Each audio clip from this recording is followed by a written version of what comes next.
Bonjour à tous. Dans cette vidéo, nous allons aborder la partie calculatoire des limites en un réel de fonctions rationnelles. Tout d'abord, dans un premier temps, avant de se lancer tête baissée dans les calculs, il faut vérifier si la limite a du sens à être calculée. Prenons un premier exemple. Pour que cette fonction existe, il nous faut que x-1 soit plus grand que 0, c'est-à-dire que x soit plus grand que 1. Ça veut dire que le domaine de cette fonction, c'est tous les réels strictement plus grands que 1. Dès lors, ici, nous cherchons la limite quand x tend vers moins 3. En moins 3, la fonction n'est pas définie. Elle n'est même pas définie tout près de moins 3, donc la limite n'a pas de sens à être calculée. On s'arrête là. Voici un deuxième exemple. Ici, nous n'avons pas de condition d'existence. Le domaine correspond donc à tous les réels. La limite a donc du sens à être calculée puisque 5 fait bien partie du domaine. Il suffit de remplacer tous les x ici par 5. Nous obtenons donc 3 fois 5 au carré plus 2 fois 5 moins 1. Ce qui nous donne 3 fois 25 plus 10 moins 1. 75 plus 9 et donc 84. Quelle sera l'interprétation ici ? Donc, je vais mettre IG pour interprétation graphique. Quand x se rapproche de 5, nous avons que la fonction se rapproche de 84. Nous avons donc un point. Les coordonnées de ce point sont 5, 84. Le tout est maintenant de savoir si ce point est vide ou si ce point est rempli.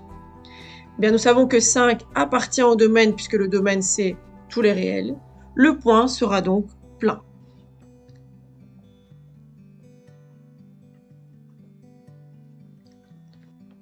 Prenons un troisième exemple. Pour ici, nous avons une condition d'existence. Le dénominateur doit être différent de 0. Ce qui signifie donc que 3x doit être différent de moins 1 et donc x différent de moins 1 tiers. Le domaine correspond donc à tous les réels sauf moins 1 tiers. Est-ce que la limite a du sens à être calculée ? Bien oui, 2 fait partie du domaine, donc il n'y a aucun problème, on peut regarder le comportement autour de 2. Comme pour l'exemple précédent, on remplace 2 plus 7 sur 3 fois 2 plus 1, et on obtient 9 sur 7, 9 septièmes. L'interprétation graphique, quelle est-elle ? Eh bien, de nouveau, nous avons un point dont les coordonnées sont 2, 9 septièmes. Ce point est-il vide ou plein ? Il suffit de regarder ici. 2 appartient bien au domaine. Ça veut donc dire que nous sommes en présence d'un point plein. Quatrième exemple. Nous avons une condition d'existence. Le dénominateur doit être différent de 0, c'est-à-dire moins 2x carré plus 3x moins 1 différent de 0. Pour ça, c'est une équation donc du second degré. Nous avons les formules suivantes, celle du delta ou ρ. Pour rappel, voici la formule, où le A, c'est le coefficient devant le x carré, le B, le coefficient devant le x, et le C, le terme indépendant, pour la fonction du second degré. B carré, ça fait 3 au carré, donc 9, moins 4 fois moins 2 fois moins 1. Donc 9, on a 3 moins ici, donc ça va rester moins 8. Ça nous fait un delta de 1. Nous allons maintenant chercher les racines, x1, x2. Pour rappel, la formule est la suivante, moins b plus ou moins racine carrée de delta sur 2a. Dans notre exemple, on a donc moins 3 plus ou moins racine carrée de 1, ça fait 1, sur 2 fois moins 2. Ce qui nous donne moins 3 plus ou moins 1 sur moins 4. On sépare les deux éléments. Moins 3 plus 1, ça nous donne moins 2. Moins 2 divisé par moins 4, 1 demi.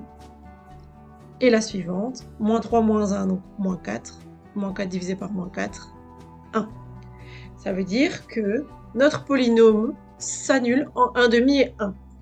Le domaine de cette fonction est donc tous les réels sauf 1 demi et 1, puisque ce sont les valeurs qui annulent le dénominateur. La question à se poser maintenant, c'est est-ce que la limite quand x tend vers 1 a du sens, puisque 1 ne fait pas partie du domaine. Mais rappelez-vous, ce n'est pas parce que la fonction n'est pas définie en 1 qu'on ne peut pas regarder ce qui se passe juste à côté. Et ici, la fonction est bien définie juste à côté de 1, puisqu'elle n'est juste pas définie en 1 demi et en 1. Ça veut dire que, vraiment tout près de 1, la fonction est définie, donc nous pouvons regarder le comportement juste à gauche ou juste à droite de 1. La limite a donc du sens à être calculée. Qu'est-ce qu'on fait? Eh bien, on va alors calculer cette limite. Pour ça, comme d'habitude, on remplace donc tous les x ici par 1. On obtient donc 3 fois 1 au carré, moins 2 fois 1, moins 1 pour le numérateur, sur moins 2 fois 1 au carré, plus 3 fois 1, moins 1. En calculant tout ça, on obtient 3 moins 2 moins 1, sur moins 2 plus 3 moins 1, ce qui nous donne 0 sur 0. Alors attention, 0 sur 0, c'est un cas d'indétermination. Il nous faut maintenant lever cette indétermination.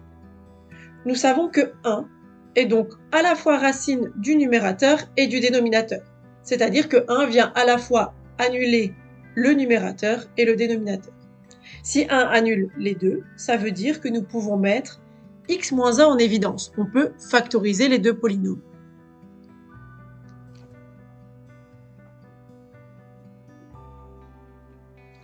Je reprends mon calcul ici.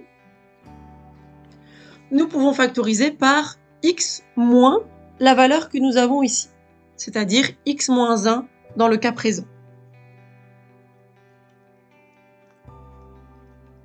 À la fois au numérateur et au dénominateur. Si nous avions donc eu ici la limite quand x tend vers, par exemple, moins 2, on aurait mis en évidence x plus 2, puisque x moins moins 2, ça nous donne bien x plus 2. Maintenant, regardons ce qu'il faut ajouter dans les parenthèses. Puisque c'est bien joli, on a mis en évidence, mais il ne faut pas qu'on change le calcul quand même. Le procédé est simple. Nous avons ici la partie en x carré. Le coefficient devant le x carré, c'est 3. Donc par quoi je dois multiplier x pour obtenir 3x carré? La réponse est 3x. Nous regardons ensuite le terme indépendant. Le terme indépendant est moins 1. Nous, ici, nous avons déjà moins 1. Par quoi est-ce qu'on multiplie moins 1 pour obtenir moins 1? Tout simplement par 1. Vous pouvez éventuellement refaire la double distributivité pour bien vérifier que vous retombez sur le polynôme de départ. On applique le même procédé pour le dénominateur. Le coefficient en x carré, c'est moins 2. Par quoi devons-nous multiplier x pour obtenir moins 2x carré? La réponse est moins 2x. Nous regardons ensuite le terme indépendant, moins 1. Par quoi devons-nous multiplier moins 1 pour obtenir moins 1? Eh bien, tout simplement par 1. Une fois que nous avons fait ça, nous pouvons simplifier par x moins 1 au-dessus et en dessous. Nous avons simplifié l'expression. Nous remplaçons maintenant une seconde fois tous les x par 1.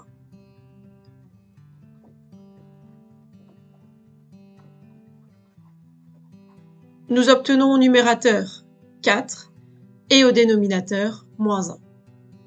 La réponse est donc moins 4. Au niveau maintenant de l'interprétation graphique. Nous avons toujours un point.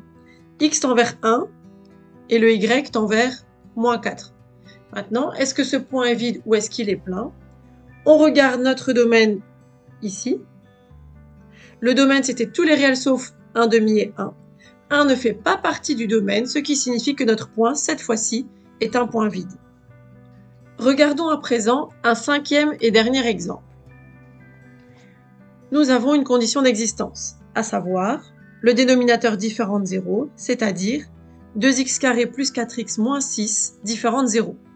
Le principe est le même que tout à l'heure. On calcule d'abord le delta, b² moins 4ac.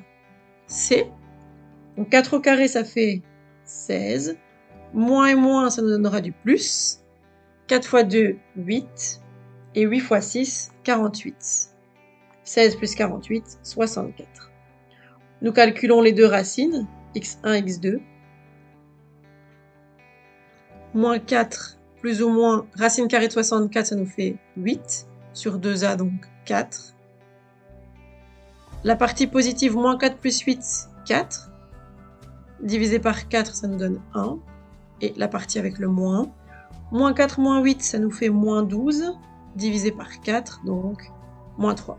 Nous avons que le dénominateur s'annule en 1 et en moins 3.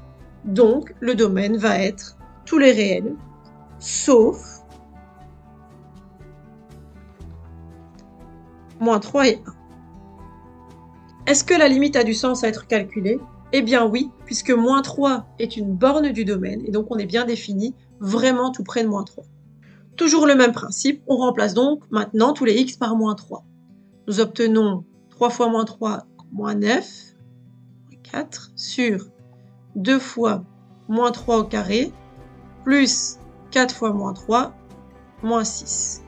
Au numérateur, on a moins 13. Et au dénominateur, alors moins 3 au carré, ça fait 9. 9 fois 2, 18. 4 fois moins 3, moins 12. Et puis ensuite, moins 6. On obtient moins 13 sur 0. Attention, moins 13 sur 0 est un cas d'indétermination. Lorsqu'on obtient un nombre sur 0, nous savons que le résultat va nous donner de l'infini. Il nous faudra maintenant déterminer s'il s'agit de plus l'infini ou moins l'infini. Nous connaissons déjà le signe du numérateur. Le numérateur est ici négatif. Il nous faut faire une étude du signe du dénominateur maintenant, afin de savoir si nous obtiendrons du plus l'infini ou du moins l'infini. Nous savons que le dénominateur s'annule en moins 3 et en 1. Ensuite, pour compléter un tableau de signes d'une fonction du second degré, pour rappel, nous mettons le signe de a à l'extérieur des racines. 2 est positif, nous mettons donc plus à l'extérieur. Et l'opposé du signe de a au milieu des racines. Nous, ce qui nous intéressait ici, c'était de regarder la limite en moins 3. Nous allons séparer maintenant le comportement à gauche de moins 3 et le comportement à droite de moins 3, puisqu'on voit que le dénominateur n'aura pas le même signe. Si on regarde ce qui se passe à gauche de moins 3, c'est-à-dire en moins 3 moins, et le dénominateur est un 0 mais qui est positif, ça veut dire qu'on est un tout petit peu plus grand que 0. Dès lors, du moins sur du plus, ça nous donnera du moins l'infini. Dans le même ordre d'idées, on va regarder ce qui se passe du côté droit de moins 3, c'est-à-dire en moins 3 plus. À droite de moins 3, on peut voir que le 0 sera négatif, c'est-à-dire qu'on est un petit peu en dessous de 0. Cette fois-ci, nous avons donc du négatif sur du négatif. Le résultat sera donc plus l'infini. Au niveau de l'interprétation graphique, nous savons que lorsque le x se rapproche de moins 3, que ce soit par la droite ou par la gauche, eh bien, elle va filer soit vers moins l'infini, soit vers plus l'infini. C'est-à-dire qu'il y a une espèce de mur en moins 3. Ceci correspond tout simplement à une asymptote verticale. L'équation de cette asymptote verticale est la suivante. X égale moins 3. Nous savons qu'à gauche de moins 3, la fonction va filer vers moins l'infini, alors qu'à droite de moins 3, la fonction va filer vers plus l'infini.